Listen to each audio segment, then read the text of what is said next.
court's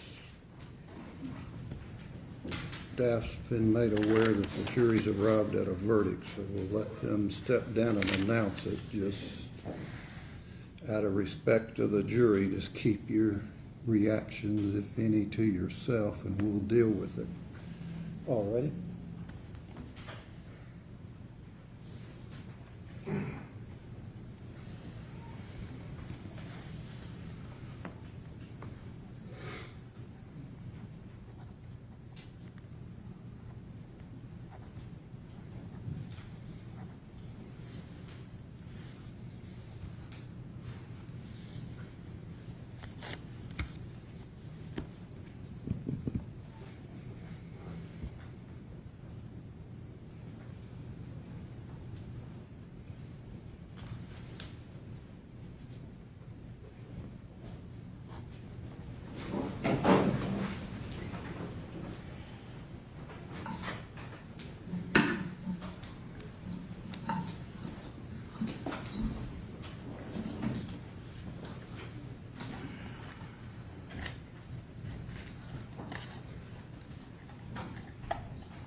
All right, you can have a seat.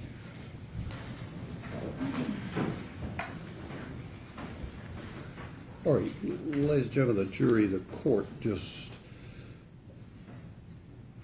and I say this just to reference to you by numbers. We start down at the far right and run down this way, 1 through 6, upper right, 7 through 12. So, Miss Juror number 7, you are the foreperson?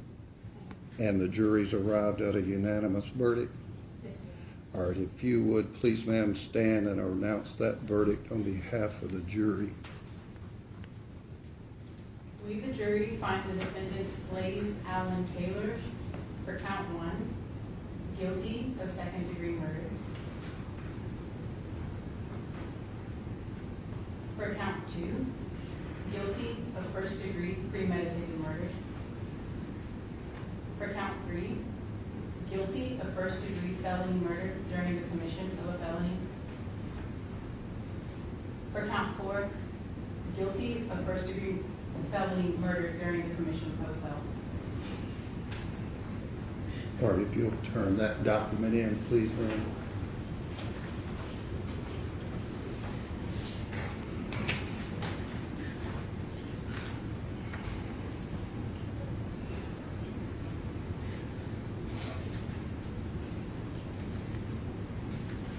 All right, ladies and gentlemen of the jury, you can back up just a second.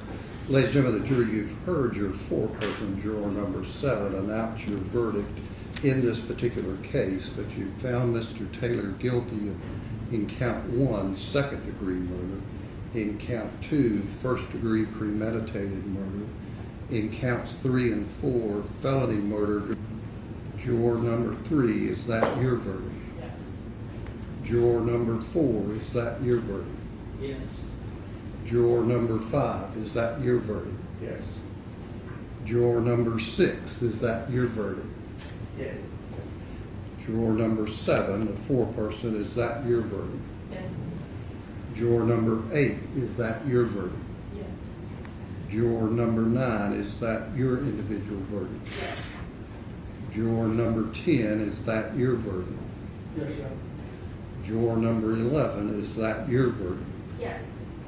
Juror number 12, is that your verdict? Yes. Okay. All right. Thank you very much. As you know, we'll need to discuss with the attorneys further issues in this case. Don't discuss the case any further. We'll get back with you here shortly. You can step down the hallway with the court officer.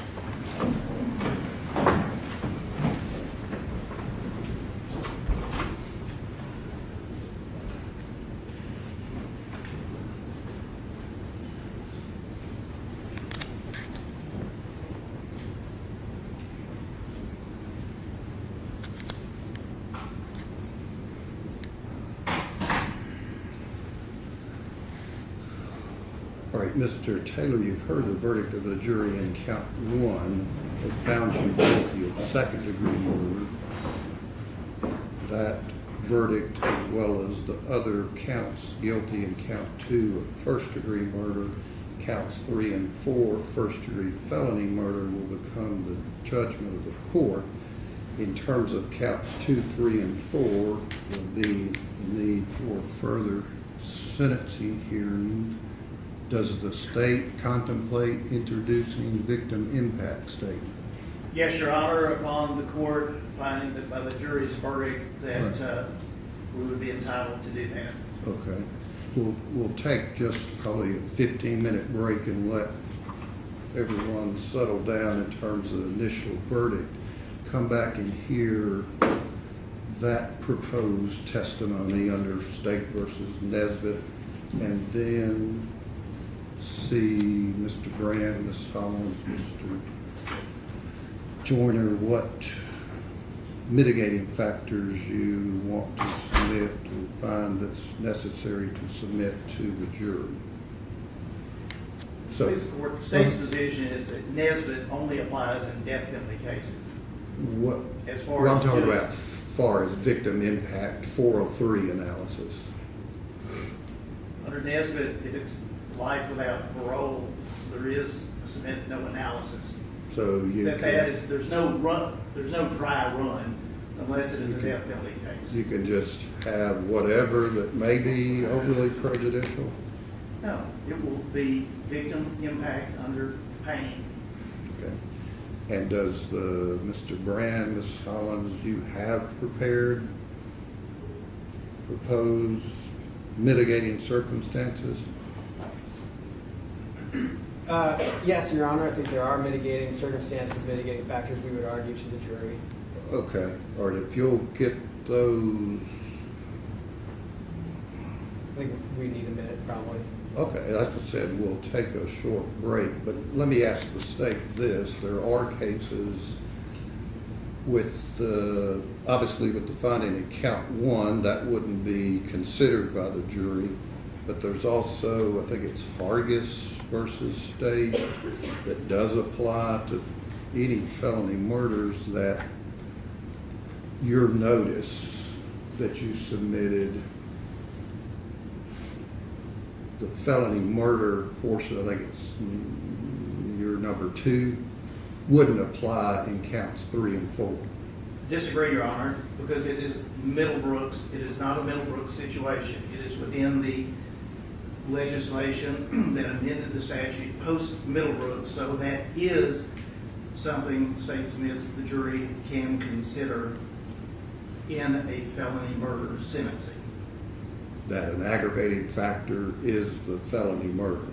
which is based upon that aggravating circumstance, which is above and beyond just the definition of felony murder. What do you mean by that?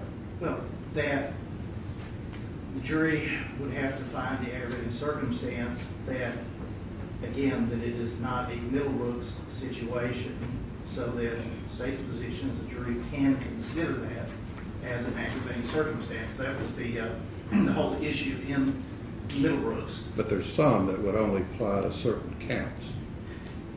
Yes, Your Honor, the age of the victim, certainly. Right. All right, we'll take 15 minutes and then come back and hear from the defense in terms of mitigation. Yes, Your Honor, the state would like to be heard or Oh, see sure. that. Yeah, let them. We have an argument Mr. about. Taylor, and by law, Mr. Taylor's bond has to be revoked, so if you'll step into the back and talk with your attorney.